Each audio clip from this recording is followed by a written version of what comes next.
A experiência de mudar de gênero é narrada pela imensa maioria das pessoas como difícil em todos os sentidos. Uma vida cercada de preconceito, de falta de informação, de ansiedade, de depressão, às vezes. Tudo isso, inclusive, dentro do próprio lar, às vezes acontece. Eu sou Josimar Paraíba e o Opinião Pernambuco de hoje abre espaço para falar da incongruência de gênero infantil, do processo de transição de gênero em um período tão especial da vida humana, a infância. Nós convidamos Tamires Nunes, que é coordenadora da área de proteção e acolhimento a crianças, adolescentes e famílias da Aliança Nacional LGBTI+. Tamires também é mãe de uma criança trans e ativista. Tamires, seja muito bem-vinda ao Opinião Pernambuco. É um prazer receber você aqui no Opinião. Boa tarde, obrigada. O prazer é meu em estar aqui com vocês hoje. Vamos para o começo de tudo.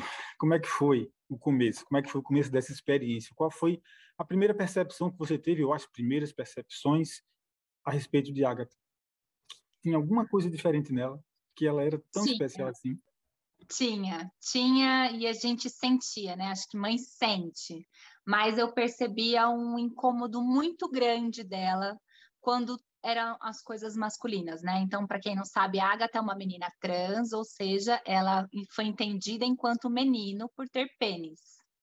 E tudo que era masculino causava nela muita rejeição, né? E quando as pessoas diziam que ela era parecida com o pai, nossa, ele é tão lindo, ele é a cara do pai. Todo mundo falava isso para ela e ela chorava, ela ficava triste, ela não gostava.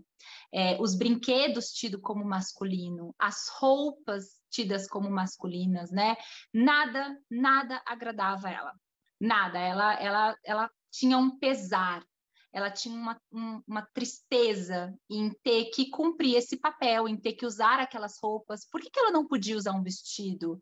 Né? Por que ela não podia ser menina? E ela começou, com 3 anos e 10 meses, a verbalizar isso. E aí que as coisas começaram a ficar mais claras para mim. Então, ela um dia parou e falou: mamãe, sabe o que é triste? Eu estava fazendo jantar e eu achei que ela ia me falar que era triste que ela não podia comer a sobremesa, né? Antes da comida. E ela falou assim: é triste que eu não nasci menina. Teria sido tão mais legal se eu tivesse nascido menina. Em outra situação, ela me trouxe: mamãe, se eu morrer, quando eu nascer de novo, eu posso nascer menina? E essas falas dela foram me preocupando, né? Por que essa criança tem um pesar tão grande em não ter nascido menina? Por que uma insatisfação tão grande em ser menino, né? E isso foi me gerando uma angústia muito grande, a partir do momento que eu fui vendo que ela estava sofrendo, que ela estava, né, roendo as unhas, com quadro de ansiedade. A gente já chegou num ponto que eu não conseguia ir num shopping com aquela criança, porque se eu entrasse numa loja de roupas, ia se jogar no chão e fazer um escândalo porque queria vestidos, saias, laços e fitas. Se eu fosse numa loja de brinquedos, ia recusar a casa do Batman, tudo que fosse mais bonito de menino, para qualquer bonequinha, de R$1,99 se fosse, mas que fosse feminino, né? Então, isso me gerou muita angústia, isso me gerou um papel do que está acontecendo, né? Aonde que eu vou? Como que eu busco ajuda para entender por que incomoda tanto ser menino? A gente já percebia, você já percebia a reação dela a hábitos, a reação dela a roupas, a reação dela a brinquedos, e a felicidade dela ou a falta disso era um sinal nessa hora. Era. Então, assim, a gente uma vez deu uma bicicleta para ela, no aniversário de 4 anos, era uma bicicleta do Batman. Ela olhou e falou assim: ah, mas a da Princesa Sofia era tão mais bonita, mãe, era rosa e tinha pompom. Então, não era que era uma criança ingrata, mas era uma criança que não queria aquilo, que a gente estava reforçando e dando aquilo que ela não queria, né? E tinha um pesar, tinha uma tristeza. Só que quando ela começou a ter essas falas, né? Ah, se eu morresse, eu poderia nascer menina. E aí um dia ela chegou para mim e falou assim: mãe, me chama de filha, só hoje, só para eu ficar feliz. sabe? Quando ela começou a trazer essas falas, quando ela começou a verbalizar a cada vez mais essa insatisfação, eu entendi que a gente precisava de ajuda e de que aquela criança definitivamente não era um menino, porque tinha muito sofrimento ali. Você já deu alguns sinais, mas eu vou perguntar de novo. Como é que ela conseguia expressar uma questão que é tão difícil de compreender, de cada um compreender em si, né, e botar para fora, até pelos adultos? Como é que ela conseguia se expressar? Como é que ela conseguia expressar esse desejo? De diversas formas.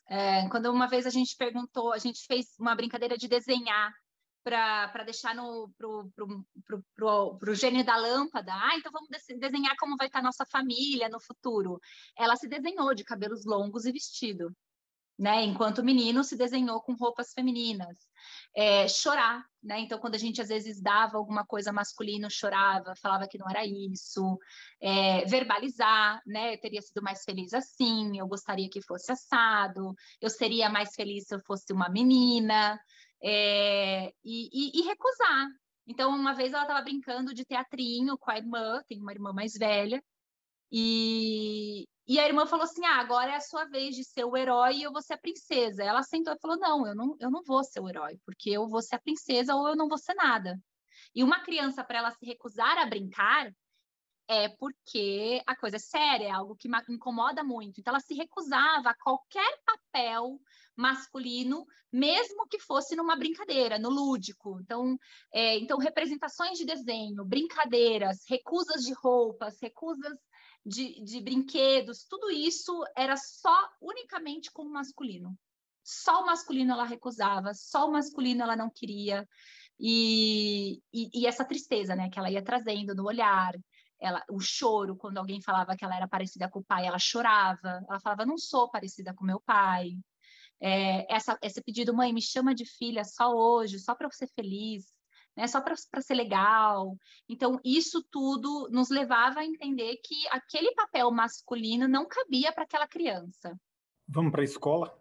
Como é que é o comportamento dela com os colegas da escola e vice-versa? Como é que é o comportamento dos colegas da escola com ela?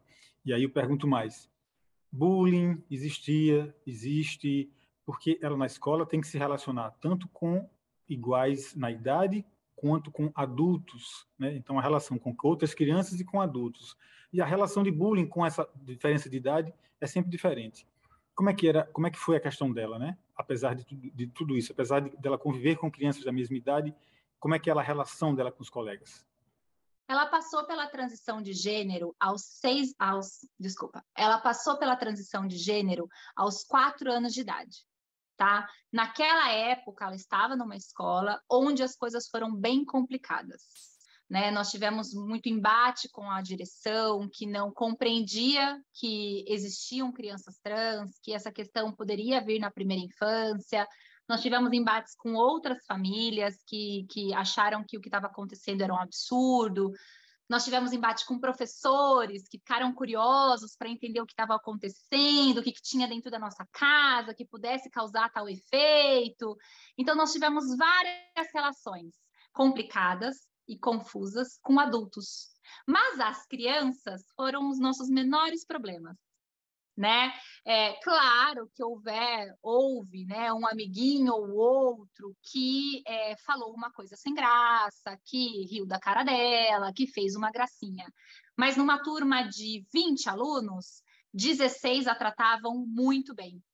Então, a relação com a criança foi muito fácil. Nossa questão foi com os adultos. Hoje ela está numa escola em que a gente manteve a condição de gênero dela como sigilo. Ou seja, não temos professores que sabem, não temos outros pais de alunos que sabem, nem outros alunos que sabem da condição de gênero dela. Isso numa medida de protegê-la, para que ela esteja mais livre nessas relações. A gente não esconde a nossa filha, muito pelo contrário, eu sou uma pessoa pública.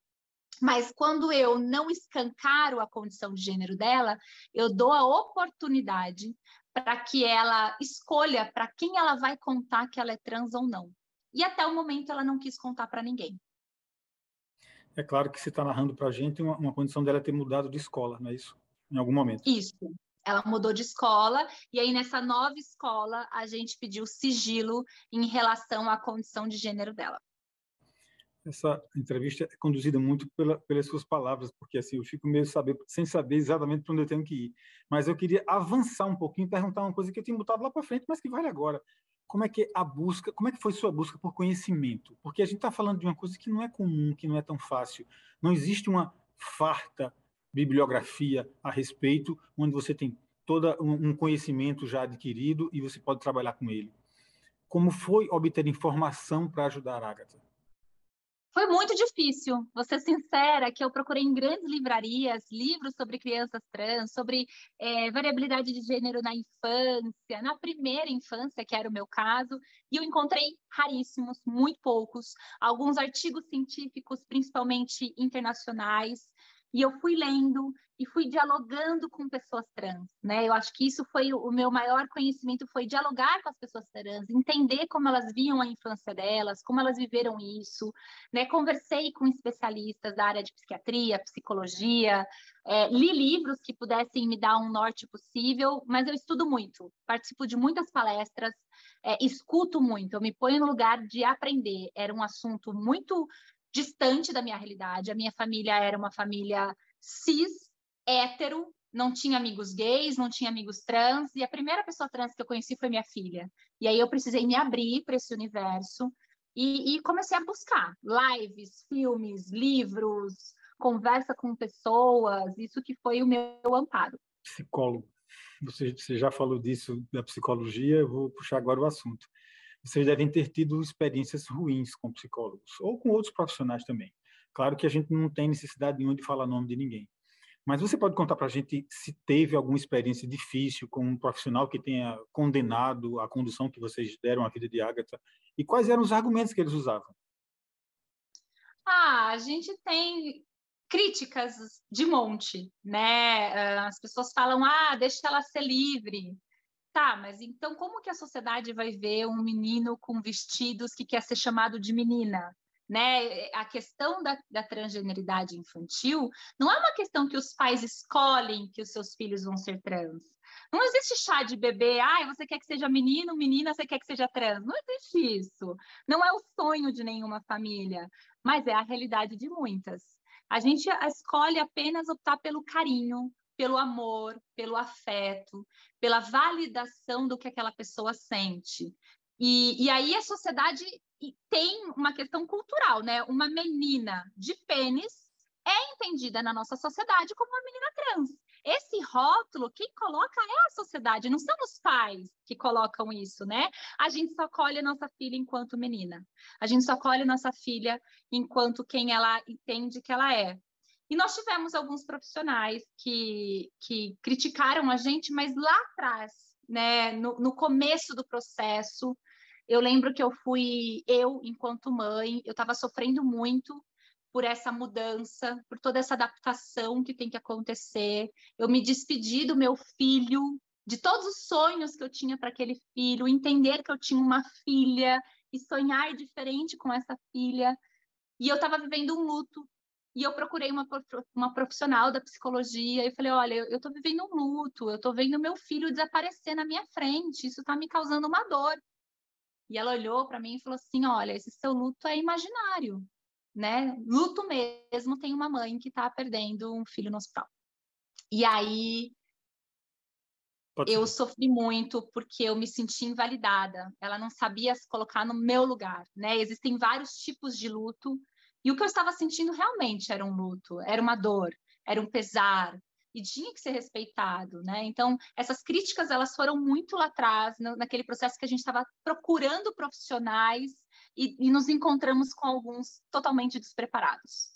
A gente dá uma pausa rápida. O primeiro bloco já se foi. A Opinião Pernambuco está falando da incongruência de gênero na infância. As questões relacionadas à transição de gênero de crianças. Quem está aqui conosco é Tamires Nunes, coordenadora da área de proteção e acolhimento a crianças, adolescentes e famílias da Aliança Nacional LGBTI+. Tamires também é mãe de criança trans e ativista. Boa opinião, volta já.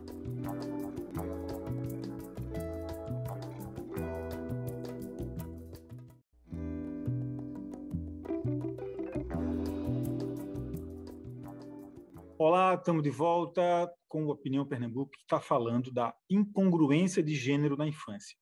As questões relacionadas à transição de gênero de crianças. Quem está aqui conosco é Tamires Nunes, coordenadora da área de proteção e acolhimento a crianças, adolescentes e famílias da Aliança Nacional LGBTI+. Ela também é mãe de criança trans e ativista. Tamires, as pessoas fixam o pensamento muito nas celebridades, quando pensam na questão.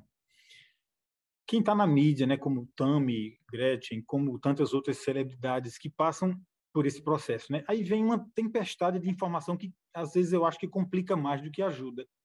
O que você recomenda para quem quer ter uma orientação adequada para cada questão? Você já falou da dificuldade de obter informação sobre isso, mas o que é que você recomenda para quem quer ter a informação correta e trabalhar da maneira correta com isso? Olha, nós temos ambulatórios, né, especializados em crianças e adolescentes trans no SUS, que podem fornecer uma especialização para profissionais. Temos cursos nesses ambulatórios para profissionais da área da saúde. Nós temos ONGs, como a que eu trabalho, e tantas outras, que conversam com profissionais, que conversam com famílias, que conversam com escolas, que abrem esse diálogo. Então, eu acho que você tem que procurar no movimento, né? Você vai entender a questão da transgeneridade infantil quando você chegar perto, olhar para dentro da casa e entender o que essa família passa, o que essa família vive. Muitas pessoas chegaram para mim e falaram assim: ah, você quis uma menina e por isso você está fazendo tudo isso. Gente, se vocês soubessem como eu sofri com essa transição, o luto que eu vivi, como é difícil lidar com preconceito, entender a transfobia, os riscos que a minha filha corre, as pessoas não falariam isso. Então, eu acho que se você quer entender mais sobre o assunto, chegue perto de pessoas que vivem esse dia a dia, de ambulatórios que são especializados em acolher e amparar essas famílias e de ONGs. O movimento da sociedade civil, ele é muito importante e ele traz um diálogo muito necessário. Acho que você entendeu bem a pergunta e eu vou ainda entrar nela, continuar nela ainda, porque as pessoas criticam sem saber, né? Achando que os pais já vão submeter a criança à cirurgia, a tratamento com hormônio. Como é quem se dá, como é que se dá o processo com uma criança, né? Qual é o protocolo? Se você pudesse dizer um protocolo de procedimentos, como é que seria? Então, vamos lá. Criança trans não toma hormônio, criança trans não faz cirurgia. Primeiro que todo o atendimento da criança trans é obrigatório a ser realizado em ambulatório especializado do SUS. Nós temos ambulatório com uma equipe multidisciplinar. Então, tem pediatra, tem psiquiatra, tem psicólogo, tem endócrino, tem uma equipe especializada para amparar essas famílias e acompanhar o desenvolvimento dessas crianças. Então, na fase da puberdade, então, entre 8 e 13 anos, acontece a possibilidade do bloqueio. O que é o bloqueio? É tomar uma medicação, um bloqueador, para que os hormônios, como a testosterona ou o estrogênio, não venham para o corpo, e aí as características secundárias também não venham. Ou seja, o menino trans, que é o menino de vagina, não menstrue, não desenvolva seios. A menina trans, que é a menina de pênis, ela não cresça a barba, não tenha proliferação de pelos em outras partes do corpo que são mais comuns aos homens, né? Esse bloqueador, ele é uma medicação que ele é feita até para outras crianças cis no processo de crescimento. Então, ele é um processo que ele já acontece há mais tempo. O que ele faz? Ele interrompe a vinda desses hormônios e dá tempo para essa criança, para essa família, para essa equipe acompanhar esse desenvolvimento. Tá? O bloqueador é reversível. Se a criança se entender que não é mais trans, entender de outra forma, ele para e aqueles hormônios vêm. Aos 16 anos, vem a hormonização cruzada, mas só aos 16 anos que faz a hormonização cruzada, ou seja, o menino trans vai tomar testosterona, a menina trans vai tomar estrogênio, né? E aí a composição medicamentosa eu não entendo muito bem, para desenvolver características de acordo com a identidade de gênero. todo menino trans e menina trans com 16 anos vai fazer isso? Não. Existe uma equipe especializada que vai acompanhar para entender se tem condições de participar desse processo e se está, né, no momento certo. Assim como o bloqueio, não são todas as crianças trans que vão bloquear. Isso vai da avaliação da equipe profissional que está ali, tá? E cirurgias só com 18 anos. Só a partir dos 18 anos, cirurgias corporais. Tenho 5 minutos e está fervilhando aqui um monte de perguntas, de questionamento que vão surgindo conforme você vai falando. Mas eu vou tentar assim. Você tenta ser rápido, eu vou tentar ser rápido também, então vamos lá. Como foi a transição dela? Mas aí eu queria saber como foi mudar o nome social. Ela já mudou, né? Já. A Agatha tem os documentos retificados, ou seja, ela não tem o nome social. O nome dela é Agatha mesmo, sexo feminino. Por que nós fizemos isso? Porque existe o nome social. O nome social, em alguns estados, não é possível a crianças, né? Tem estados que não permitem menores de 12, menores de 15, menores de 16. Enfim, apesar de ser um decreto federal, ele deveria acontecer a todas as pessoas trans, independente da idade. Tem alguns estados que regulam isso para menores de 16 anos, 12, 13, enfim. E aí, quando você apresenta um documento com nome social, você está expondo compulsoriamente a identidade de gênero daquela pessoa. Então, quando eu apresentava um documento que tinha o nome Agatha e no verso tinha o nome de registro civil, a pessoa já sabia que a minha filha era uma menina trans e ela já poderia compulsoriamente ativar o botãozinho do preconceito. E a gente passou por isso algumas vezes, em locais que não precisava, em hotel, em viagem, para dar vacina, em profissionais da área da educação. E aí nós entendemos que a gente tinha que ter o direito de escolher para quem a gente ia comunicar que ela é trans, quando, como e ser nossa opção isso, opção nossa e dela. Então, nós retificamos os documentos dela, a certidão de nascimento dela, para que ela tenha os documentos como Agatha, e assim ela consiga ter mais qualidade de vida, né, e fazer esse processo de forma agradável, né? Então, se hoje eu vou numa aula de balé, por que a professora de balé tem que saber que ela é trans? Ela só está lá para rodopiar, para bailar como qualquer outra menina, né? Então, ela só vai contar que ela é uma menina trans na aula de balé se ela quiser, se for desejo dela, ou o meu enquanto mãe, que eu achar que é uma medida para protegê-la. Então, a gente retificou, sim, os documentos nesse movimento, entendendo que era um movimento de proteção e de qualidade de vida mesmo. Na minha leitura, no meu estudo do tema, eu identificava 2 processos. Tem um processo que se dá de dentro para fora, né, do sentimento da criança de se sentir assim ou assado, e o outro que se dá de fora para dentro, que é como ela acha que se vê, que é vista pelas pessoas. Eu pergunto como é para ela essa apropriação da identidade. Para ela é uma menina. Ela nunca se viu diferente.